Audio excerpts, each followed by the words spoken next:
Empezaremos la presentación. Vamos a hablar de un tema que hoy en día tiene bastante vigencia, es la falta de oxígeno.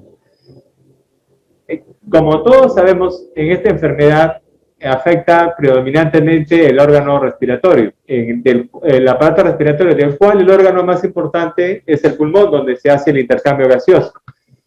Sucede que en esta enfermedad la mayoría de los pacientes que se complican es en el aparato respiratorio, motivo por el cual muchas veces el paciente entra en insuficiencia respiratoria necesitando un aporte de oxígeno extra. Ese aporte de oxígeno extra no siempre se da en forma oportuna y muchas veces también se da en forma inapropiada, y el manejo del mismo no sigue los cánones normales, porque el oxígeno administrado en un paciente es un medicamento. Y como todo medicamento tiene efectos secundarios, como todo medicamento tiene un beneficio y tiene un riesgo. Entonces es bueno conocerlo más al detalle, su indicación y su forma de administrar en esta enfermedad que nos está aquejando cada vez más. Empezaremos con la presentación. Bien, como decíamos al inicio, la administración de oxígeno como medicamento se llama la oxigenoterapia, ¿ya? La oxigenoterapia tiene su indicación. Este elemento, porque el oxígeno es un gas que puede ser convertido hasta en forma líquida. Entonces, este gas convertido en medicamento tiene un uso terapéutico y consiste en la administración en concentraciones mayores que la que se encuentra en el aire ambiente. Sabemos que en el aire ambiente la concentración de oxígeno es aproximadamente el 0,21 de una unidad, vale decir 21%. Entonces, cuando se da en mayor cantidad, 24, 28, 32, en ese caso estamos haciendo oxigenoterapia. Y se utiliza para tratar o prevenir las manifestaciones de la hipoxia, entendida como la falta de oxígeno en sangre. El oxígeno, como uso medicinal, se empezó a utilizar alrededor de los años 1780. Un médico, Chaucer, fue el primero que lo indicó. Lógicamente, más antes hubieron otras experiencias no reportadas, pero oficialmente es cuando se empieza a utilizar con fines medicinales. A fines del siglo XIX se descubrió el proceso para producir el aire líquido por compresión y enfriamiento, pudiendo aislarse el oxígeno por destilación fraccional a partir del aire líquido. A lo largo del siglo XX se demostraron los efectos beneficiosos sobre algunas de las consecuencias más habituales de la enfermedad, y recién se reglamentó su uso a partir de los años 80. Vamos a definir algunos términos: hipoxemia, hipoxia e insuficiencia respiratoria. Vamos a definir y vamos a ver cómo los mecanismos y su consecuencia. La función principal del aparato respiratorio consiste en mantener un adecuado intercambio pulmonar de gases fisiológicos, entendiendo como el medio en el cual el medio interno, nuestro interior, con el medio externo, están en equilibrio, un equilibrio que nos permite vivir en este medio, ¿no? El parámetro de oxigenación arterial que evalúa la función pulmonar es la presión parcial de oxígeno en sangre arterial, conocida como PaO2, ya que es la función intercambiadora de gases de pulmón la que generalmente determina su valor. Los valores normales de la presión arterial de oxígeno en el adulto varía ligeramente con la edad y se sitúan alrededor de entre 100 a 96 milímetros de mercurio a los 20 años y a los 70. O sea, como dije más antes, con los años discretamente va disminuyendo. Los valores de la presión parcial de dióxido de carbono en sangre arterial, la presión arterial de CO2, también disminuyen con la edad, más o menos 4 milímetros de mercurio, entre los 20 y los 70 años. Oscila entre 38 y 34 milímetros de mercurio respectivamente. Como decíamos, la hipoxemia es la disminución de la presión arterial de oxígeno por debajo de los límites normales de 80 a 100. Cuando esta este valor disminuye y es menor de 80, ya se habla de hipoxemia. O sea, disminución del oxígeno en sangre, fuera de los parámetros de normalidad. E hipercapnia arterial cuando la presión arterial del CO2 es superior a 45 milímetros de mercurio, respirando aire ambiente y a nivel del mar. Ya llamamos hipoxemia e hipercapnia, ambos anormales. La disminución de la presión arterial de oxígeno puede deberse a múltiples factores. La insuficiencia respiratoria, entendida como la presión arterial de oxígeno por debajo de 60 milímetros, es lo que llamamos insuficiencia respiratoria. ¿Ya? Entonces, no debe haber insuficiencia respiratoria si la presión arterial de oxígeno está por encima de 60 milímetros de mercurio. Para demostrar la existencia de insuficiencia respiratoria, es necesario practicar una gasometría arterial mediante la punción transcutánea de una arteria periférica. La más usual, la más común es la arteria radial, que pasa sobre la protuberancia ósea en la mano, pegado al dedo pulgar, en el 2. Como técnica alternativa se puede emplear la pulsiometría, un método menos invasivo, que es a través de un dispositivo que ya hoy día es impopular, aceptándose como valor indicativo de insuficiencia respiratoria una saturación arterial de oxihemoglobina inferior al 90%. ¿Qué pretende, qué buscamos a través de la oxigenoterapia? Aquí me detengo porque todo lo que sabemos y lo que está escrito, llamémoslo con nivel científico máximo, los famosos estudios de metaanálisis, es lo que se sabe hasta ese momento. Si no saben o si no recuerdan, hoy por hoy no existe tratamiento para el COVID. Toma esta pastilla, toma estos medicamentos A, B, C y te curas. Puedes darle el mejor tratamiento que aparentemente se esté dando y el paciente igual se muere. Como no le puede dar nada y el paciente vive. Es por eso que no podemos decir que hoy en día hay estudios de metaanálisis como para con la certeza del caso científicamente decir, toma este medicamento A, B, C y te vas a curar. No existe ese nivel de evidencia. Entonces, lo que es evidencia es hasta ahorita lo que he hablado, lo que está demostrado, lo que está estudiado, lo que hemos aprendido todos los médicos hasta diciembre del 2019. A partir de enero del 2020, a partir de ahí se está haciendo nuevos estudios, nuevas investigaciones, nueva evidencia y nuevos criterios. Y por eso en este poco más de un año y un mes, no tenemos ahorita en ninguna parte del mundo la terapia que cure el COVID. Porque todavía no alcanzamos el nivel de evidencia suficiente para decir con toda la certeza, este es el tratamiento para el COVID. Entonces, si ahorita, yo que tengo un año casi viendo COVID y todavía tengo mucho que aprender, ¿debo cometer errores? Por supuesto que los cometo. De repente, de mi hospital, que tengo ya casi el año trabajando, puede haber visto, digamos, más o menos directa e indirectamente, digamos, 1000 pacientes. Doctor, si usted, con tantos años, de 25 años de médico, un año tratando COVID, de sus 1000 pacientes, ¿por qué se le han muerto 200 o 300? No sabe nada. No, yo digo, yo sé, pero sé poco.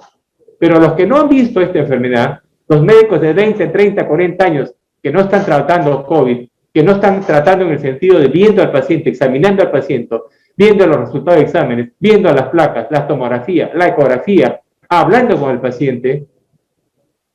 ¿Ustedes creen que ellos saben más que yo? Pregunto. Y ustedes mismos podrán responder por qué es que hay tantos pacientes hoy en día que llegan al hospital intoxicados, tratados por 5, 10 o 15 médicos o veterinarios o farmacéuticas, y igual se mueren, porque sencillamente ninguno de ellos ha visto o está viendo lo que yo estoy viendo. Si yo que estoy viendo tengo un éxito aproximado del 80%, yo le pregunto a esos que tienen 20, 30, 40 años bien de médicos y no han visto esta enfermedad, ¿qué posibilidades tienen de curarse con esos tratamientos? Es la razón por la que tantos pacientes están muriendo en los hospitales, llegando a morir nomás. Triste, pero es la realidad. Y esa es la idea de exponer este tema para que por lo menos los que están prestando atención hagan menos iatrogenias con los pobres pacientes que confían muchas veces en nosotros. Bien, entonces, no hay suficiente evidencia de lo que de aquí para adelante voy a constatar, pero yo por lo menos tengo un año viendo pacientes. Bueno, entonces, hay otra referencia que concluye que el oxígeno, como todo medicamento, es bueno y malo, dependiendo del correcto uso que se le dé. Por eso la motivación por hacer esta charla. No pretendo ser un experto, como yo dije antes, pero tengo la suerte, la dicha de trabajar con un equipo del hospital con los cuales estoy aprendiendo día a día de ellos y ellos también algo de mí también aprenderán. Me honro de ser el hospital que empezó a trabajar con el COVID y hemos aprendido después de muchos errores, pero estamos aprendiendo y cada vez estamos teniendo mayores posibilidades de ayudar a los pacientes que confían en nosotros. Estamos aprendiendo y seguiremos aprendiendo.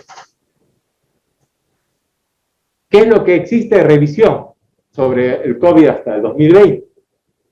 Sobre la oxigenoterapia.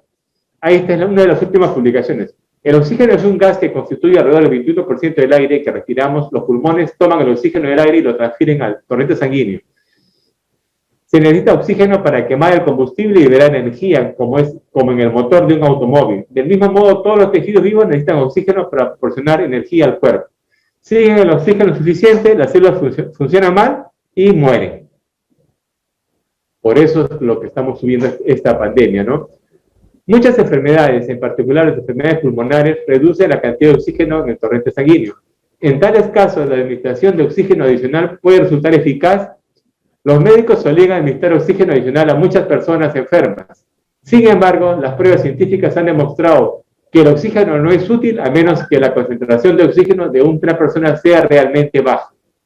En realidad, respirar demasiado oxígeno puede dañar los pulmones al cabo de un tiempo.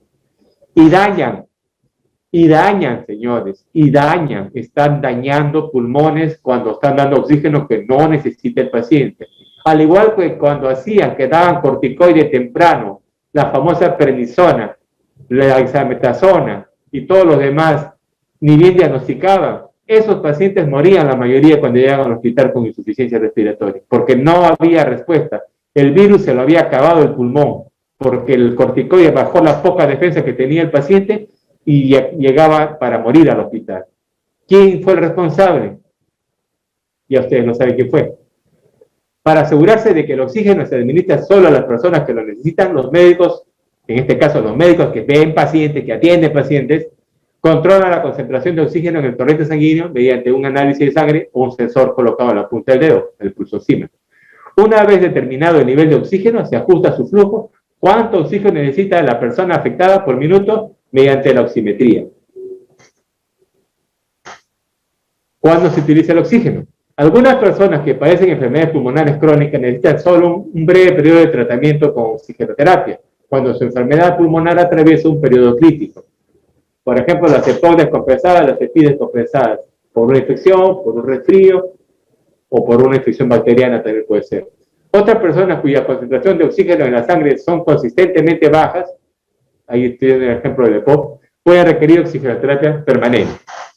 La oxigenoterapia a largo plazo aumenta el tiempo de supervivencia de las personas con concentraciones de oxígeno muy bajas. Cuanto más horas del día de tratamiento con oxígeno, mejores son los resultados. Cuando el tratamiento con oxígeno se realiza durante 12 horas diarias, el tiempo de supervivencia aumenta. Esto es lo estudiado hasta el 2020, por si acaso, en las enfermedades crónicas respiratorias, EPOC, EPI principalmente, más en EPOC que en EPI, por supuesto. Las personas afectadas sobreviven aún más si se usa el oxígeno continuamente, hasta las 24 horas. Eso era antes del COVID, aclarando. Sistema de suministro de oxígeno. Bien, hemos acabado la última revisión que se ha hecho sobre el oxígeno en 2020. Ahora vamos a hablar sobre propiamente lo que estamos tratando ahora. ¿Cómo tratamos con oxigenoterapia? La oxigenoterapia de larga duración dispone de 3 sistemas de aplicación distintos. Uno son los concentradores de oxígeno, que son unos aparatos que ya existen desde hace algunos años. Esos concentradores de oxígeno tradicionalmente proporcionaban oxígeno de 1 a 5 litros, excepcionalmente 6 litros. Recién a raíz del COVID han aparecido máquinas que dan 6, 8, 10 litros, lo cual no quiere decir que no sea ni verdad ni cierto, porque igual que todos sabemos, no hay estudios de metaanálisis para estar seguros de que esos aparatos recién ideados para esa concentración lo estén cumpliendo. Lo que sí se sabe es hasta 5 litros y eso es lo real. Lo otro, al igual que los tratamientos que estamos utilizando para el COVID, recién cuando haya metaanálisis diremos si sirven o no sirven. Es igual con los concentradores. En resumen, el concentrador lo único que te puede garantizar científicamente es darte hasta 5 litros de oxígeno. Esto equivale al 0.40% de concentración de oxígeno que recibe el paciente. Los demás habrá que ver en el tiempo si aportan lo que ofrece, ese famoso 10 litros. Bien, sistema de oxígeno líquido. Todos los hospitales grandes, yo trabajo en uno grande, tienen el famoso sistema, por el sistema de oxígeno líquido, que es una forma para ahorrar, digamos, espacio y para transportar más fácilmente el oxígeno. Lo han podido transformar en forma líquida. Y esos son los que abastecen los hospitales más grandes del Perú. Sin embargo, los países igual de desarrollados que el nuestro, pero con políticas de salud más desarrolladas, todos tienen su planta de oxígeno.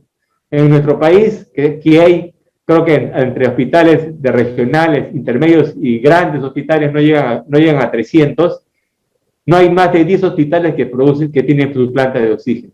En otras palabras, más del 90% de nuestros hospitales carecen de una planta de oxígeno y tienen que proveerse a través del oxígeno líquido o a través de los balones de oxígeno, el famoso sistema de gas comprimido.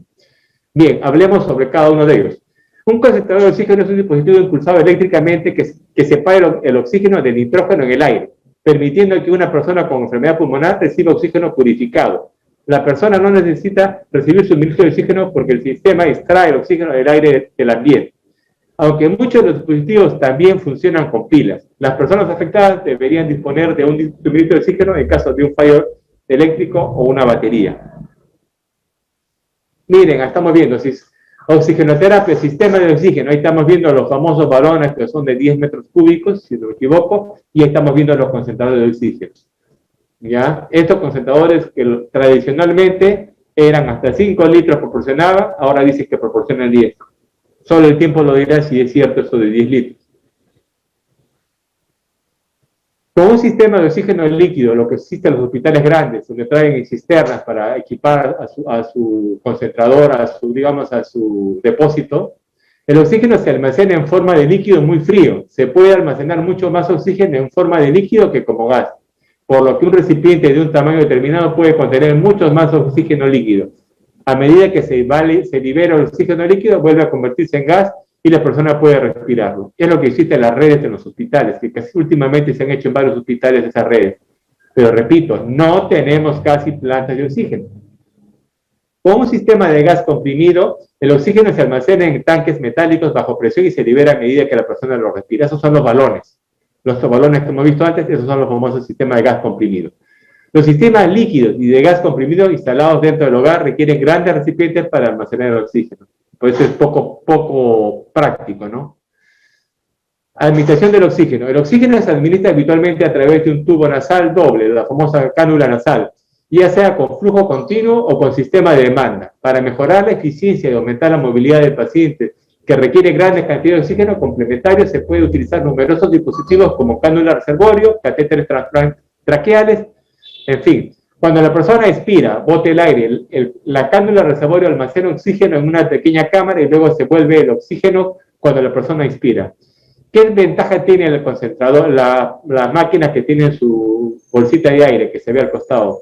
Esa bolsita de 70 mililitros. Esa bolsita tiene la propiedad de que ahí se llena a la hora de empezar con oxígeno a la concentración, digamos casi 100%. Entonces, a la hora de expirar, ese oxígeno se mete. Ni bien termina la expiración, se va metiendo el oxígeno. En otras palabras, a través de este sistema estamos barriendo el espacio muerto anatómico. Los médicos entienden mejor esto. Todo el tiempo tenemos en nuestra vía respiratoria 150 centímetros cúbicos que el aire no cambia, que ese espacio muerto que no se intercambia, que no hay oxígeno prácticamente intercambiable. Esa ventaja te proporciona el sistema de masa de reservorio. Esa partecita, ese espacio muerto lo cubre de oxígeno. Los sistemas de demanda solo suministran oxígeno cuando son activados por el usuario. Es otro sistema, ¿no? Bien, objetivo, ¿qué pretendo con la terapia de oxígeno? Dijimos que la persona, el individuo que tiene una concentración de oxígeno menor de lo requerido, debemos aportar, y eso es lo que aporta. Pero ¿cuándo? Cuando estemos seguros que hay insuficiencia respiratoria, o cuando hay hipoxia y la hipoxia está en riesgo, por ejemplo, una gestante no puede estar en hipoxia. No está en insuficiencia, pero no puede estar en hipoxia. Entonces, la indicación más importante vendría a ser cuando el paciente está en insuficiencia respiratoria, no en hipoxia. ¿Ya? La finalidad de la oxigenoterapia es aumentar el aporte de oxígeno, dioxígeno, o sea, el oxígeno con 2, también se conoce como dioxígeno, a los tejidos utilizando al máximo la capacidad de transporte de la hemoglobina. Para ello, la cantidad de dioxígeno en el gas inspirado debe ser tal que su presión parcial en el alvéolo alcance niveles suficientes para saturar completamente la hemoglobina.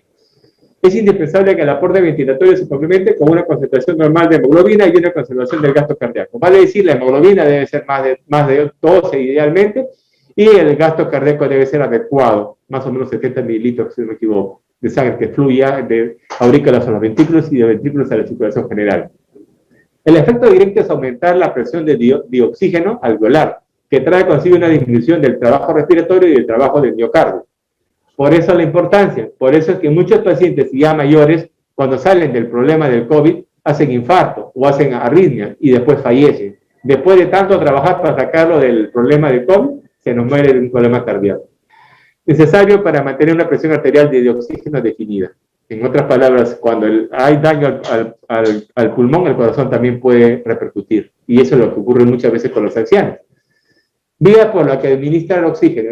El objetivo de la oxigenoterapia es, por tanto, satisfacer la necesidad de oxígeno que tienen los tejidos.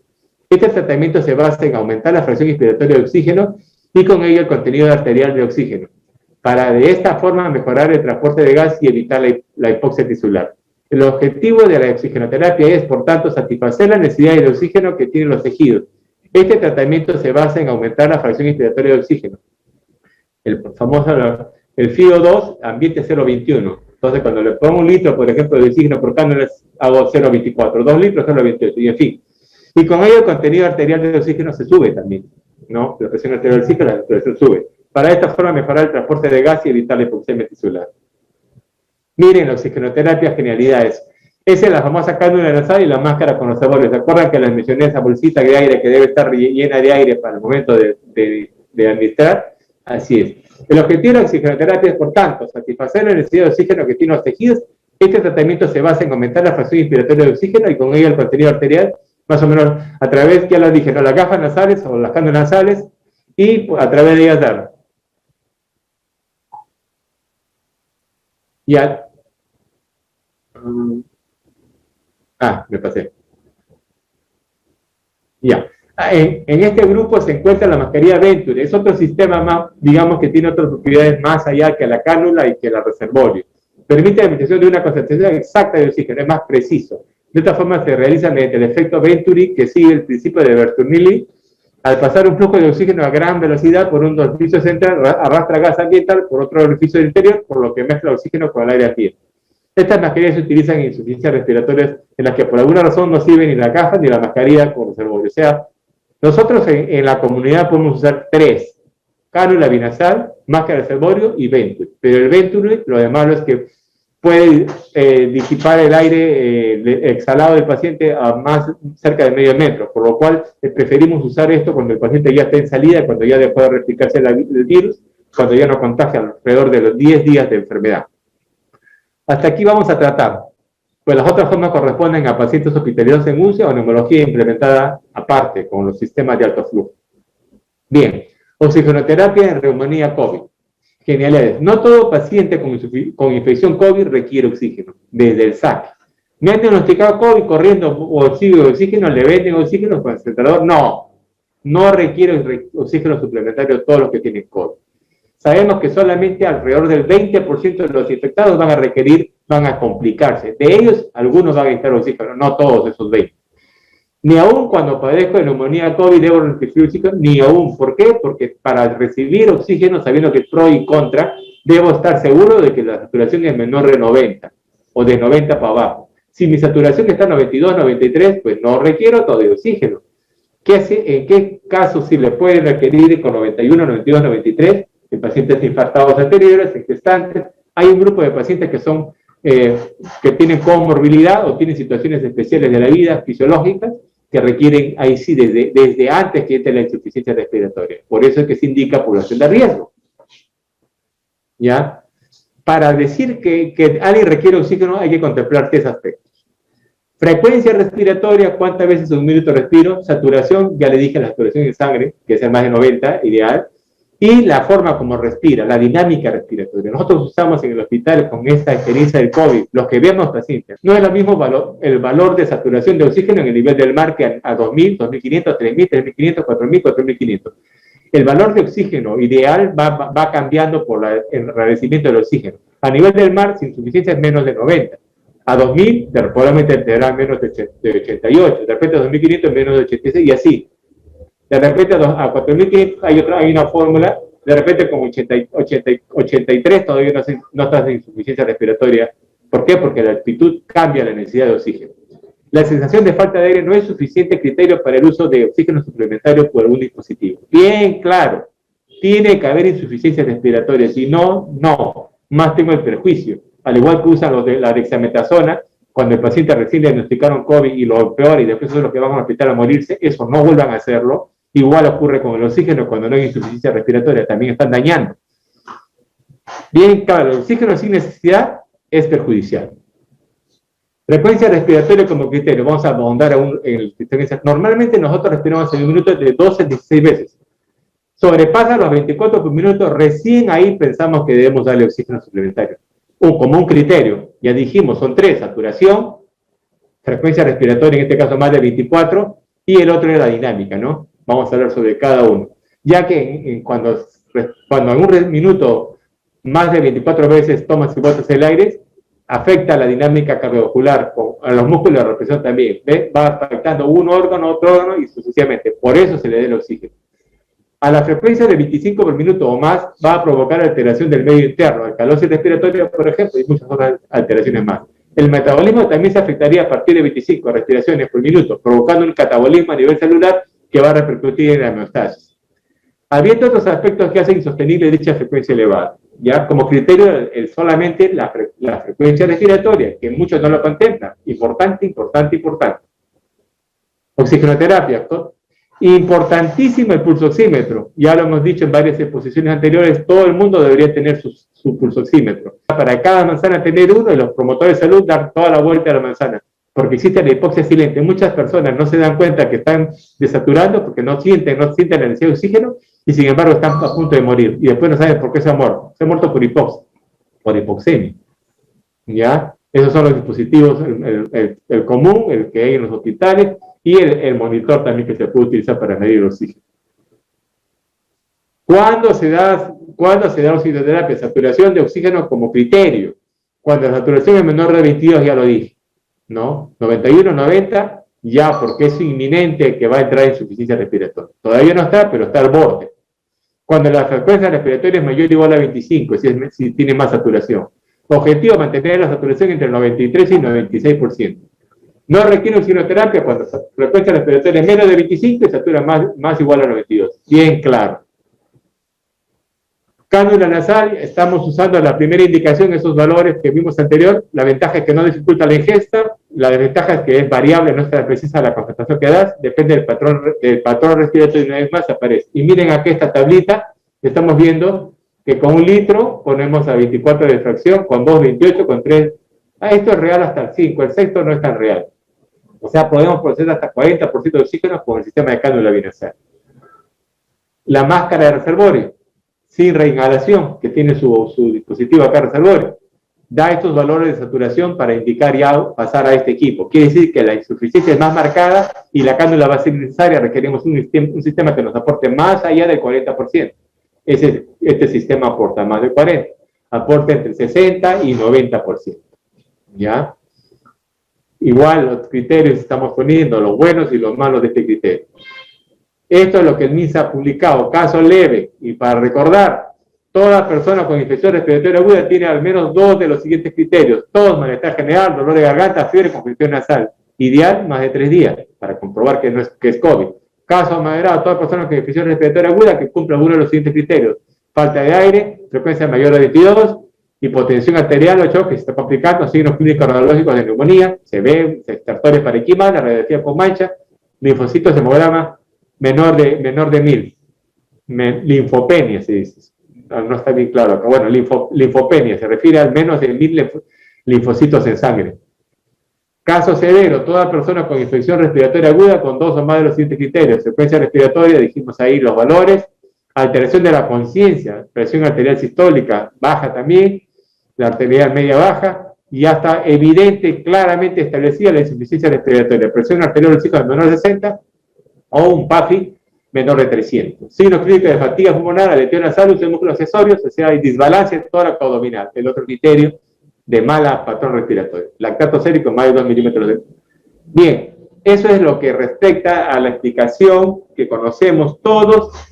Entonces, no es suficiente que tengas COVID para que te den oxígeno, y el oxígeno tiene diferentes indicaciones y diferentes manejos, de acuerdo a la severidad del cuadro, de acuerdo a la frecuencia respiratoria, de acuerdo al tiempo de enfermedad.